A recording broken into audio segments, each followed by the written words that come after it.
ജനശബ്ദം ജനങ്ങളിലേക്ക് സംസ്ഥാന പഠന ശിബിരം ഒക്ടോബർ 20 ഇടമറ്റം ഓശാന മൗണ്ടിൽ നടക്കുമെന്ന് സംഘാടകർ വാർത്താ സമ്മേളനത്തിൽ പറഞ്ഞു. ഗ്രാമപഞ്ചായത്തുകളിലെ കക്ഷി രാഷ്ട്രീയത്തിന്റെ അതിപ്രസരത്തിനെതിരെയും സംവിധാനങ്ങളുടെ ജനവിരുദ്ധത ജനങ്ങളെ ബോധ്യപ്പെടുത്തി നടക്കാനിരിക്കുന്ന തദ്ദേശ സ്വയംഭരണ തെരഞ്ഞെടുപ്പിൽ യോജിക്കാവുന്നവരുമായി ഒത്തുചേർന്ന് ഗ്രാമപഞ്ചായത്തുകളിൽ അധികാരത്തിലെത്തുന്നതിനുള്ള കർമ്മപരിപാടികൾ ആസൂത്രണം ചെയ്യുന്നതിനായാണ് പഠന ശിബിരം സംഘടിപ്പിക്കുന്നത്.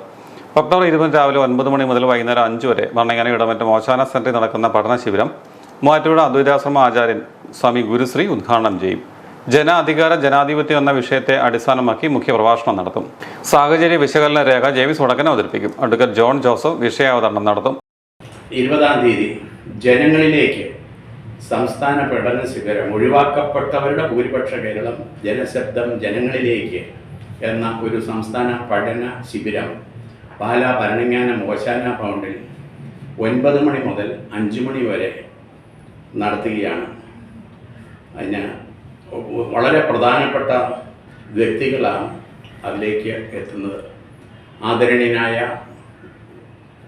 മൂവാറ്റുപുഴ അദ്വൈത ആശ്രമത്തിലെ സ്വാമിജി ഗുരുശ്രീ അവർ, അദ്ദേഹം വളരെ ഭംഗിയായി പുതിയ ആശയങ്ങളുടെ വലിയ ആളാണ്.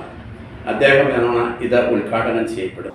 ജനോക്രസി ഉപജ്ഞാതാവായ ജോയി മൂക്കന്തോട്ടവും ഡൽഹി കർഷക സമര നാഷണൽ കോർഡിനേറ്റർ KV ബിജുവും AAP സംസ്ഥാന പ്രസിഡന്റ് വിനോദ് വിൽസൺ മാത്യുവും രാഷ്ട്രീയ കിസാൻ മഹാസംഘ് സംസ്ഥാന ചെയർമാൻ അഡ്വക്കേറ്റ് ബിനോയ് തോമസും മുൻ ബീഹാർ ആസൂത്രണ ബോർഡ് അംഗം ഡോക്ടർ ബിജു കൈപ്പാറാടനും വിഷയാവതരണം നടത്തും. അതിജീവന പോരാട്ടവേദി ചെയർമാൻ റസാഖ് ചൂരവേലിയും വൺ ഇന്ത്യ വൺ പെൻഷൻ ദേശീയ രക്ഷാധികാരി സുജി മാസ്റ്ററും മുല്ലപ്പെരിയാർ ഏകോപന സമിതി ചെയർമാൻ KS പ്രകാശും മാങ്കുളം പഞ്ചായത്ത് മുൻ പ്രസിഡന്റ് മാത്യു ജോസും സംസാരിക്കും.